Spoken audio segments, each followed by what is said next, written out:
ರಾಮನಗರದ ವಿಚಾರಕ್ಕೆ ಸಂಬಂಧಪಟ್ಟಂಗೆ ಮಾತಾಡಲೇಬೇಕು. ಅದರಲ್ಲೂ ಈ ಬಿಡದಿ ಟೌನ್ಶಿಪ್ ವಿಚಾರಕ್ಕೆ ಸಂಬಂಧಪಟ್ಟಂಗೆ ಜೋರಾಗಿದೆ ಇದರ ಸಮರ. ಬಿಡದಿ ಟೌನ್ಶಿಪ್ ಪರವಾಗಿರುವಂಥವರು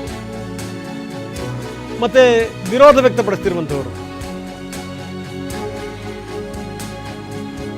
ಎರಡೂ ಕಡೆ ಪ್ರತಿಭಟನೆಗಳು ಬೈರಮಂಗಲದಲ್ಲಿ ಮುಖಾಮುಖಿಯಾದವು. ಎರಡು ಗುಂಪುಗಳು. ಇದೇ ನೋಡಿ ಸಮಸ್ಯೆ. ಮುಖ್ಯಮಂತ್ರಿಗಳು ಬರಲಿ, ಮುಖ್ಯಮಂತ್ರಿಗಳು ಬಂದಲ್ಲಿ ಚರ್ಚೆ ಮಾಡಲಿ ಕುಮಾರಸ್ವಾಮಿ ಅವ್ರ ಜೊತೆಗೆ ಅನ್ನುವಂಥದ್ದು ಇದೆಯಲ್ಲ, ಏನಾದರೂ ಹೆಚ್ಚು ಕಡಿಮೆ ಆದರೆ ಯಾರು ಜವಾಬ್ದಾರಿ? ರೈತರನ್ನು ತಡವದ್ರೆ ಗೊತ್ತಲ್ಲ, ಅವ್ರ ಪರವಾಗಾದರೂ ಇರ್ಬೋದು, ವಿರುದ್ಧವಾಗಾದರೂ ಇರ್ಬೋದು. ರೈತರೇ ಪರವಾಗಿದ್ದಾರೆ ಅನ್ನೋದಕ್ಕೂ ಕೂಡ ಅವ್ರದ್ದೇ ಆದಂಥ ಕಾರಣಗಳಿರ್ತವೆ, ವಿರುದ್ಧವಾಗಿದ್ದಾರೆ ಅನ್ನೋದಕ್ಕೂ ಕೂಡ ಅವ್ರದ್ದೇ ಆದಂಥ ಕಾರಣಗಳಿರ್ತವೆ. ಅಂಥ ಗುಂಪುಗಳು ಮುಖಾಮುಖಿ ಆಗಿಬಿಟ್ರೆ ಹೆಂಗಿರುತ್ತೆ ನಾಯಕರು ಬಂದಂಥ ಸಂದರ್ಭದಲ್ಲಿ?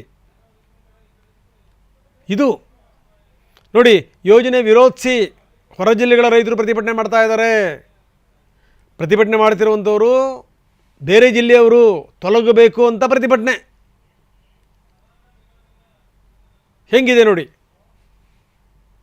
ಇನ್ನು ಯೋಜನೆ ಪರ ಇರುವಂಥವರು ಈ ಹೊರಗಿನ ರೈತರು. ಈ ಜಟಾಪಟಿ ಶುರುವಾಗಿದೆ ಈಗ. ಅಂದರೆ ಅದರ ಅರ್ಥ ಏನು? ಇಲ್ಲಿರುವಂಥ ರೈತರು ಪರವಾಗಿದ್ದಾರಾ? ಎಲ್ಲರೂ ಪರವಾಗಿದ್ದಾರಾ?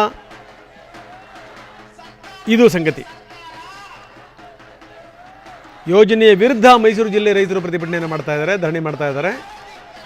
ನೀವ್ಯಾರು ಪ್ರತಿಭಟನೆ ಮಾಡೋಕ್ಕೆ? ನೀವು ಹೊರಗಿನವರು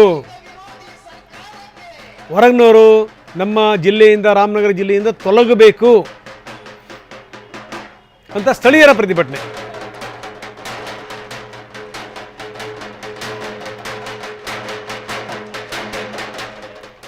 ಬನ್ನಿ, ನಮ್ಮ ಪ್ರತಿನಿಧಿ ಪ್ರಶಾಂತ್ ಈಗ ನಮ್ಮೊಂದಿಗೆ ನೇರ ಸಂಪರ್ಕದಲ್ಲಿದ್ದಾರೆ. ಅಂದರೆ ಈ ಪ್ರತಿಭಟನೆ ಆಗ್ತಾ ಇದೆಯಲ್ಲ, ಪ್ರತಿಭಟನೆ ಆಗ್ತಿರುವಂಥ ಸ್ಥಳದಲ್ಲೇ ಇದ್ದಾರೆ ಪ್ರಶಾಂತ್. ನಾವು ನೋಡ್ತಾ ಇದ್ದೀವಿ, ಒಂದು ಕಡೆ ಪರವಾಗಿರುವಂಥ ಪ್ರತಿಭಟನೆ, ಇನ್ನೊಂದು ಕಡೆ ವಿರುದ್ಧವಾಗಿರುವಂಥ ಪ್ರತಿಭಟನೆ. ಇಲ್ಲಿ ನೋಡಿ ಹೆಂಗೆ ಆರೋಪ ಪ್ರತ್ಯಾರೋಪಗಳು. ನಾವೆಲ್ಲರೂ ಕೂಡ ಪರವಾಗಿದ್ದೀವಿ, ಆದರೆ ವಿರೋಧ ಮಾಡೋಕ್ಕೆ ಅಂತಲೇ ಅಕ್ಕಪಕ್ಕದ ಜಿಲ್ಲೆಗಳ ರೈತರು ಬರ್ತಾ ಇದ್ದಾರೆ. ಅವ್ರು ಯಾಕೆ ಬಂದು ನಮ್ಮ ಜಿಲ್ಲೆಯಲ್ಲಿ ಪ್ರತಿಭಟನೆ ಮಾಡಬೇಕು ಅನ್ನುವಂಥದ್ದು ಇವ್ರ ಪ್ರಶ್ನೆ.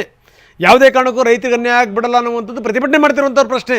ಏನು ನಡೀತಾ ಇದೆ? ಯಾರು ಪರವಾಗಿದ್ದಾರೆ, ಯಾರು ವಿರುದ್ಧವಾಗಿದ್ದಾರೆ? ರಂಗನಾಥ್, ಈ ಬಿಡದಿ ಟೌನ್ಶಿಪ್ ವಿಚಾರ ಒಂದ್ ಕಡೆ ರಾಜಕೀಯ ವಾಕ್ ಸಮರಕ್ಕೆ ವೇದಿಕೆ ಆಗಿದ್ರೆ, ಮತ್ತೊಂದ್ ಕಡೆ ರೈತರು ವರ್ಸಸ್ ರೈತರು ಅನ್ನುವಂಥದ್ದಾಗಿದೆ. ಬಿಡದಿ ಬೈಲಮಂಗಲ ಭಾಗದಲ್ಲಿ ಈಗಾಗಲೇ ಈ ಒಂದು ಯೋಜನೆಯನ್ನ ವಿರೋಧಿಸಿ ಕಳೆದ 1 ವರ್ಷಗಳಿಂದಲೂ ಕೂಡ ಯೋಜನೆ ವಿರುದ್ಧ ಇರುವಂತಹ ರೈತರು ಪ್ರತಿಭಟನೆ ಮಾಡ್ತಾ ಇದ್ರೆ, ಮತ್ತೊಂದ್ ಕಡೆ ಇವತ್ತು ಯೋಜನೆ ಪರವಾಗಿ ಈ ಒಂದು ಯೋಜನೆಗೆ ನಾವು ಭೂಮಿಯನ್ನ ಕೊಡ್ತೀವಿ, ಕೂಡಲೇ ಈ ನಮ್ಮ ಭೂಮಿಯನ್ನು ಅಕ್ವೈರ್ ಮಾಡಿಕೊಂಡು ಯೋಜನೆಯನ್ನ ಜಾರಿ ಮಾಡಬೇಕು ಅಂತೇಳಿ ವಿರೋಧವಾಗಿ ಪ್ರತಿಭಟನೆ ಮಾಡ್ತಿರುವಂತ ಕೇವಲ 100 ಅಡಿ ದೂರದಲ್ಲಿ ಯೋಜನೆ ಪರವಾಗಿ ರೈತರು ಕೂಡ ಪ್ರತಿಭಟನೆ ಮಾಡ್ತಾ ಇದ್ದಾರೆ. ಮತ್ತೊಂದ್ ಕಡೆ ಅವರು ಕೂಡ ಗಂಭೀರವಾಗಿ ಆರೋಪ ಮಾಡ್ತಿದ್ದಾರೆ, ನಾವೆಲ್ಲ ರೈತರು ಒಗ್ಗಟ್ಟಾಗಿದ್ದೀವಿ, ಆದ್ರೆ ಕೆಲವೊಂದಿಷ್ಟು ಜನ ಹೊರಗಿಂದ ಬಂದು ಇಲ್ಲಿ ಯೋಜನೆಯನ್ನ, ಈ ರೈತರನ್ನ ಎತ್ತು ಕಟ್ಟುವಂತ ಕೆಲಸವನ್ನು ಕೂಡ ಮಾಡ್ತಾ ಇದ್ದಾರೆ ಅಂತದ್ದು. ಮತ್ತೊಂದ್ ಕಡೆ ಯೋಜನೆಯನ್ನ ವಿರೋಧಿಸಿ ಬೈರಮಂಗಲದಲ್ಲಿ ಈಗ ಕಳೆದ 1 ವರ್ಷದಿಂದ ಏನು ಪ್ರತಿಭಟನೆ ಮಾಡ್ತಾ ಇದ್ದಾರೆ, ಅಲ್ಲೂ ಕೂಡ ಈಗ ಪ್ರತಿಭಟನೆ ಮುಂದುವರೆದಿರುವಂತದ್ದು ನೀವು ಕೂಡ ದೃಶ್ಯದಲ್ಲಿ ನೋಡಬಹುದು. ಈಗಾಗಲೇ ಈ ಒಂದು ಪ್ರತಿಭಟನೆಗೆ ಒಂದ್ ಕಡೆ KRS ಪಕ್ಷದವರಾಗಿರ್ಬೋದು, ಮೈಸೂರು ಭಾಗದ ಹಸಿರು ಸೇನೆ ಸಂಘಟನೆ ಕಾರ್ಯಕರ್ತರು, ರೈತರ ಮುಖಂಡರು ಕೂಡ ಪಾಲ್ಗೊಂಡಿದ್ದಾರೆ. ಇಲ್ಲೂ ಕೂಡ ಈ ಒಂದು ಯೋಜನೆ ವ್ಯಾಪ್ತಿಯಲ್ಲಿರುವಂತ 100 ಮಹಿಳೆಯರು ಕೂಡ ಈ ಒಂದು ಪ್ರತಿಭಟನೆಯಲ್ಲಿ ಪಾಲ್ಗೊಂಡಿದ್ದಾರೆ.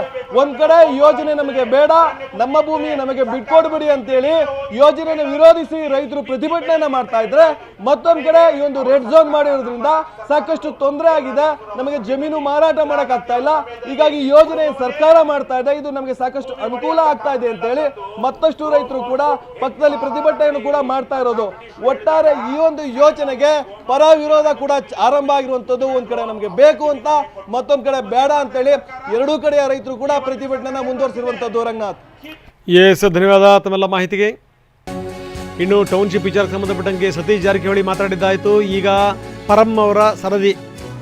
ರೈತರನ್ನು ಒಕ್ಕಲೆಬ್ಬಿಸಿ ಟೌನ್ಶಿಪ್ ಮಾಡೋದ್ರಲ್ಲಿ ಅರ್ಥ ಇಲ್ಲ, ಇಲ್ಲಿ ಯಾವುದೇ ಗೊಂದಲ ಇರಬಾರ್ದು, ಅಂಥ ಸಂದರ್ಭದಲ್ಲಿ ಮಾತ್ರ ಟೌನ್ಶಿಪ್ ಮಾಡಬೇಕು.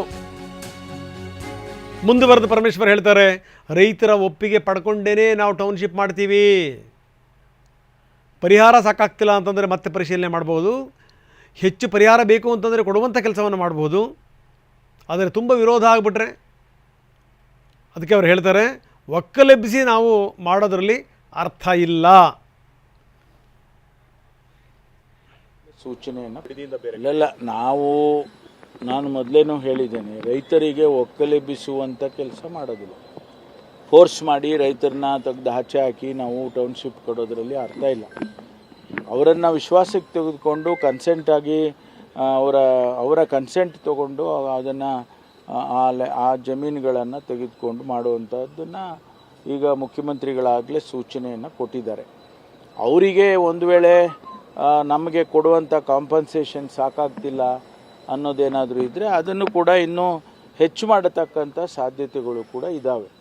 ಒಟ್ಟಾರೆ ಗೊಂದಲ ಇಲ್ಲದೆ ಆ ಒಂದು ಬಿಡದಿ ಟೌನ್ಶಿಪ್ಪನ್ನು ನಾವು ಮಾಡಬೇಕು ಅನ್ನೋದೇ ನಮ್ಮೆಲ್ಲರ ಉದ್ದೇಶ.